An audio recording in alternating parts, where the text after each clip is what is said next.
Bonjour à toutes et bonjour à tous.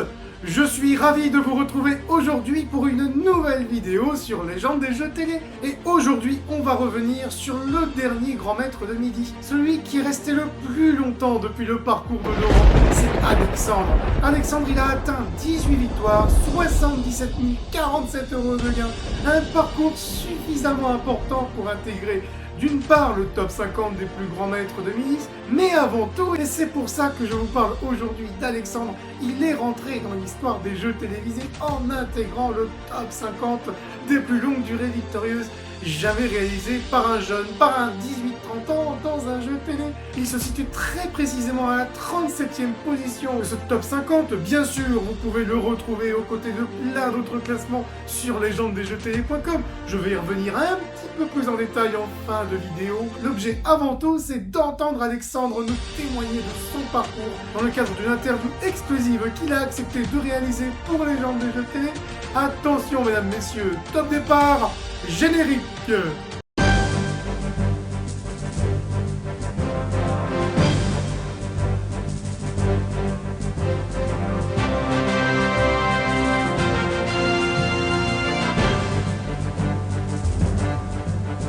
Bonjour à tous, c'est Gros et je réponds à la demande d'interview de la page Instagram Les Jeux Télé par rapport à cette élimination, comment je le vis et surtout ce que j'en tire.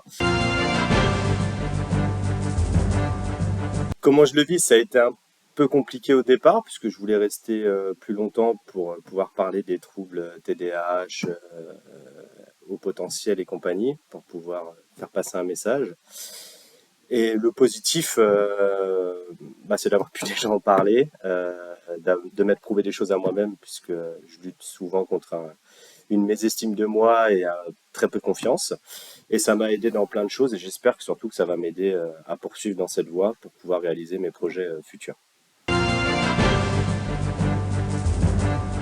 Donc, comme je l'ai dit pendant l'émission, c'est pas moi, c'est mes amis Lucas et Laura, avec qui je passais beaucoup de temps, et à chaque fois qu'on voyait quelque chose de sport, de culture, je leur faisais il y a des fois des petits cours façon de parler, et ils me disaient toujours mais tu sais plein de choses, faut que tu fasses des jeux télé. Et moi je dis non, tu sais, je suis spécialiste en sport et un peu en histoire, mais le reste je suis nul entre guillemets, et ce qui n'était pas le cas parce que j'ai pu m'en sortir sur plein de choses.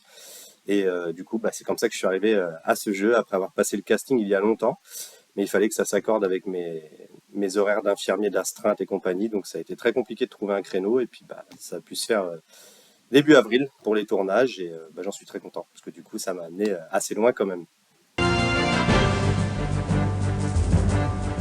Au niveau de la sélection, comme je vous dis, voilà, j'ai passé mes castings fin octobre 2020 en visio parce qu'à l'époque c'était le Covid, et après il a fallu donc trouver du temps, ce qui a été faisable parce que je remercie d'ailleurs Endemol Productions qui m'ont appelé à chaque fois, et je pense qu'il y a des fois ils ont dû se dire bon ce candidat on va pas le prendre parce qu'à chaque fois je pouvais pas avec mes horaires de travail, et ils ont réussi à s'accorder et à me trouver un créneau, et la suite vous la connaissez. Les émissions c'est assez dense puisqu'on en tourne 5 par jour, donc c'est assez physique, mais surtout c'est une pression mentale, et c'est ce qui m'a affecté le plus.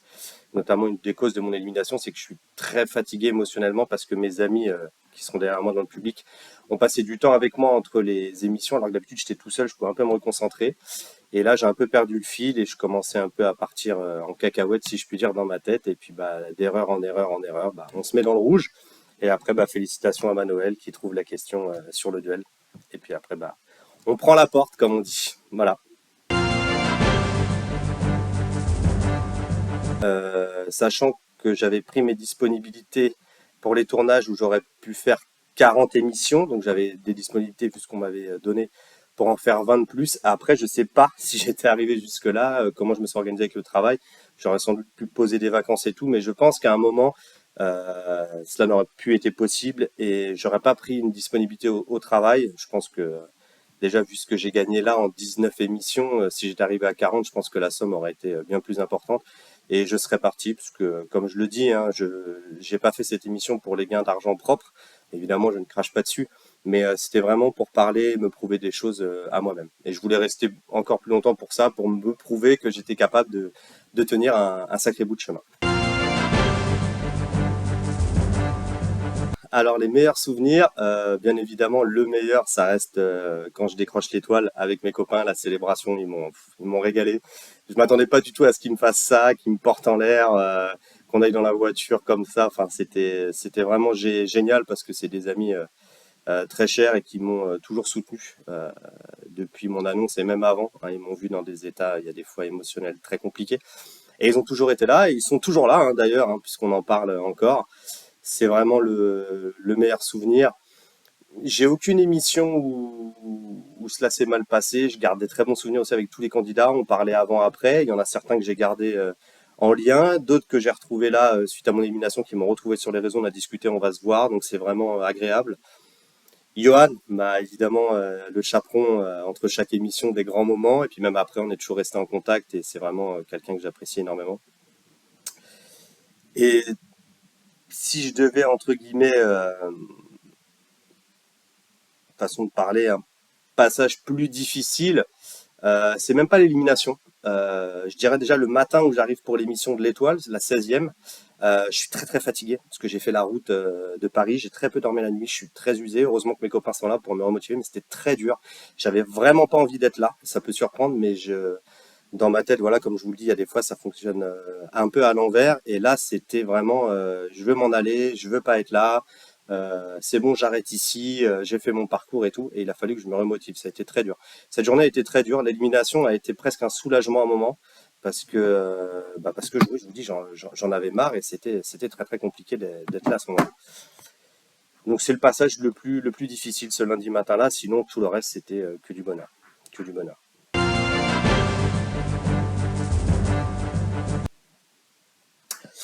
Ma réaction quand je suis devenu maître de midi, de l'étonnement déjà, puisque Jessica était là depuis 13 émissions, était très forte, avait eu aussi une cagnotte assez sympathique, et elle était douée. Grande surprise, puisque du coup elle me provoque en duel. J'ai la chance d'avoir une question abordable, hein, sur Jean de La Fontaine. Et c'est là que je me suis dit, tiens Alex, on pourra peut-être faire quelque chose si jamais on, on a entre guillemets la chance de rester. Voilà, puisque après il y a eu le coup fatal où je m'en suis assez bien sorti. C'était d'ailleurs mon épreuve favorite, le coup fatal, où j'étais le plus à l'aise, puisqu'on est en confrontation, en compétition, donc toutes mes capacités cérébrales s'alignent entre guillemets et s'en vont aussi vite, parce que je revois des erreurs que j'ai fait au coup de maître qui sont assez pitoyables au fond, hein. Il y a des fois je sais des choses, et par exemple je sais pas entre guillemets antonyme homonyme, quoi. Je me trompe alors que je le sais, mais je pars, voilà, ma concentration est ailleurs, et là, c'est fini pour la récupérer, quoi. C'était très compliqué. Jamais, c'est quelque chose que j'ai jamais envisagé. J'étais pas très émission plus jeune. J'ai regardé Attention à la marche avec mes grands-parents le midi, mais j'avais jamais eu la prétention d'y participer. J'ai aimé, par contre, énormément Qui veut gagner des millions. C'était une émission que je ratais très rarement gamin. J'aimais bien me confronter, répondre aux questions, essayer toujours de m'en sortir sans joker, et me dire, ah, si j'y vais, ce serait plutôt pas mal. C'était une émission qui me plaisait beaucoup. Malheureusement, elle a été arrêtée. Euh, mais c'était vraiment à chaque fois des belles expériences, et c'est là aussi que j'ai appris plein de choses qui m'ont servi par la suite. Alors, dans la vie de tous les jours, je suis agréablement surpris, puisque évidemment, dans ma région d'Orléans, on me reconnaît, on m'a encore reconnu hier. Les gens sont toujours très très gentils, ils m'encouragent à rester plus longtemps. Bon là maintenant que je suis éliminé, ils me félicitent pour mon parcours. J'ai des anciens collègues de travail qui m'ont retrouvé aussi sur les réseaux. Vraiment beaucoup d'avis positifs, même si sur les réseaux, mais c'est comme tout, les gens sur Internet, c'est beaucoup plus facile, m'ont allumé, si je puis dire, sur ma façon de faire ça, trouvé que c'était hautain, que c'était trop, que je respectais pas les adversaires, alors que pas du tout. C'était un gimmick qu'on avait du foot américain avec les potes. Et bon, c'est comme tout, vous avez des gens aussi qui ignorent ce qu'est le haut potentiel intellectuel et le trouble de l'attention avec hyperactivité, qui me fait perdre des fois mes moyens. Donc il y a des fois, forcément, si je me trompais, j'étais pas surdoué. Un surdoué doit tout savoir sur le bout des doigts de A à Z. À les écouter, il faudrait que je sorte le monde du nucléaire, que je résolve le problème de la pénurie de pétrole à venir et compagnie. Non, malheureusement, j'aimerais bien, mais je ne suis pas Dieu ou un héros. Je ne suis que Alexandre, un humain comme tout le monde, qui est né avec des particularités cérébrales et une grande mémoire. C'est tout.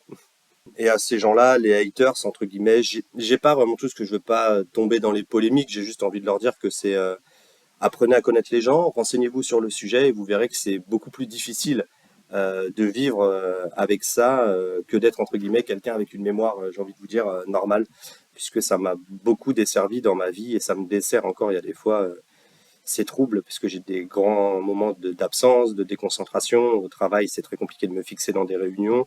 Donc c'est un combat quotidien. Mais voilà, je trouve les clés depuis quelques temps grâce à l'aide d'un psychologue et puis de mes amis qui sont très proches. Et puis au travail aussi, j'ai réussi à en parler. Donc ça va beaucoup mieux. La télé future, si je reviendrais sur des émissions. Non, il n'y a aucune émission qui m'intéresse, hormis les 12 coups de midi, parce que je trouvais que c'était intéressant. Question pour un champion était une émission aussi intéressante, mais il n'y a pas ce côté, vous savez, ludique d'échange vraiment avec l'animateur et les autres candidats, comme il y a dans l'émission de Jean-Luc Reichmann. Hein. C'est vraiment bon enfant, on s'amuse. C'est un peu, c'est vraiment plus un jeu on va dire que des duels. Et c'est ça que j'apprécie. On n'est pas sous la pression, vous savez, la question tac, faut y aller. Non. Je pense pas que je referai des missions à l'avenir. Et les 12 coups de midi, je crois qu'il faut que j'attende 2 ans. Donc peut-être, on ne sait pas un jour, si jamais l'envie m'en reprenait, mais je pense pas. Je pense que là, j'ai fait un beau parcours et c'est déjà bien. C'est déjà bien. Ah, la question de ce que je vais faire de mon argent. Donc, bon, bah déjà, il faut que je réussisse à vendre toute ma caverne, hein, c'est ce que je fais au fur et à mesure. Des articles, j'ai pas gardé beaucoup d'articles, vraiment le télescope, hein, parce que j'ai toujours rêvé d'en avoir un pour regarder les étoiles. L'aspirateur, parce que le mien était décrépit, donc même s'il a été de toutes les guerres, voilà, je lui ai rendu, entre guillemets, je vais le mettre dans une association de recyclage.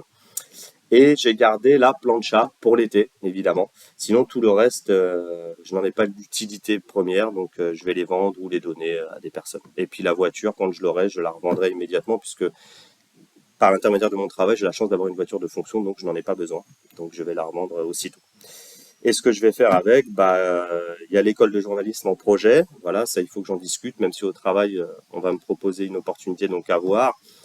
Et sinon, ce sera des voyages et puis de l'investir, voilà, parce que de nos jours, c'est très compliqué. Donc, il faut essayer de faire sa retraite et entre guillemets son petit trésor pour ne pas être arrivé à 60 ans et compter sur notre gouvernement pour entre guillemets nous fournir une retraite conséquente qui nous permettrait de vivre dans de bonnes conditions. Quand je vois beaucoup de personnes aujourd'hui qui vivent avec des retraites à 700, 800 euros alors qu'ils ont travaillé toute leur vie, je trouve ça déplorable et j'ai pas envie d'être de ce côté-là quand ce sera mon tour. Donc, il faut que je m'organise. Et un rêve qui me tient à cœur, si j'avais un petit plaisir à me faire, hormis un voyage, ce serait de m'acheter un très beau vélo de route, parce que une de mes passions depuis quelques années, c'est de gravir les cols mythiques du Tour de France. Là, cet été, du coup, je vais aller à Tignes, faire la montée de Tignes avec Quentin, que j'avais rencontré à la 17e ou 18e émission, je crois, et monter en même temps le col de l'Isran qui est juste à côté. Voilà. Donc ce serait m'acheter un vrai beau vélo de route. Évidemment, ça coûte assez cher et je pense que ce serait mon petit plaisir personnel, mais j'en ai un qui est déjà très beau, que j'appelle Lenny, c'est le surnom de mon vélo, et je pense que je vais encore faire quelques rides avec lui.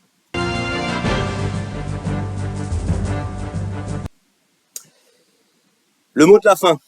Le mot de la fin, c'est comme à l'émission, c'est remercier évidemment le public qui m'a porté, qui a été là tous les jours et qui m'a apporté beaucoup de force quand c'était compliqué.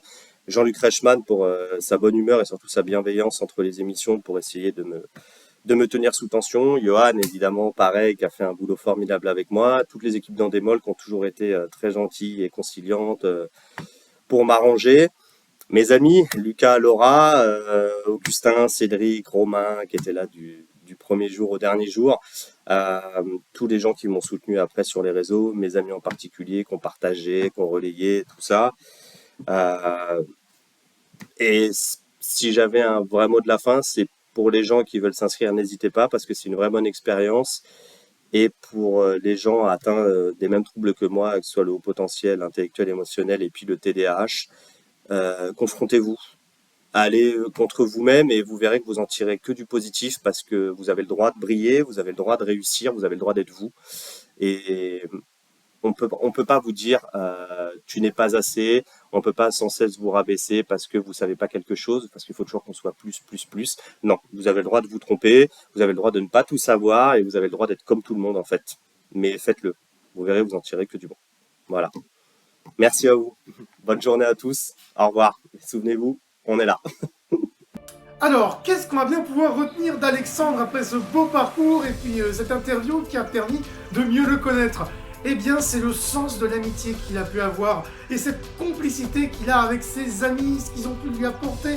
On a vu également vraiment cette complicité sur le plateau quand ils étaient présents. C'était vraiment très très touchant de voir ça, de voir une aussi belle amitié. Et puis parler de ce qu'il peut ressentir au quotidien en étant HPI, qu'il ait pu transmettre des messages très très forts, très très importants. Il a pu compléter ses messages dans cette interview. Merci beaucoup à Alexandre en tout cas pour ce beau parcours. Je ne manquerai pas de rappeler qu'Alexandre il est passé par là, qu'il a rattrapé ce classement qui associe les jeunes gagnants dans un jeu télévisé. Retrouvez d'ailleurs ce classement ainsi que plein d'autres classements totalement originaux sur legendesjeuxtélé.com. Vous y retrouvez des classements originaux qui associent tous les vainqueurs de tous les jeux télévisés, les classements par sexe, hommes-femmes, France Télévisions, France 2, France 3, TF1 et les 18-30 ans dans un jeu télé en termes de durée victorieuse et de gains. N'hésitez pas à aller voir tout ça, à vous abonner également à cette chaîne YouTube, à activer la cloche, ainsi vous serez certain de ne rien rater des futures vidéos, des futures interviews. N'oubliez pas également de mettre un petit pouce vers le haut, d'autant plus si cette interview vous a plu, pour ne rien rater des futures vidéos, interviews et des futurs articles que je partage régulièrement sur l'évolution de nos grandes figures sur le blog. Il y a également les autres réseaux sociaux, le compte Instagram. Je repartage à chaque fois un extrait des articles avec le lien des articles en story, la photo principale des articles en post, en story, plein d'autres contenus totalement originaux.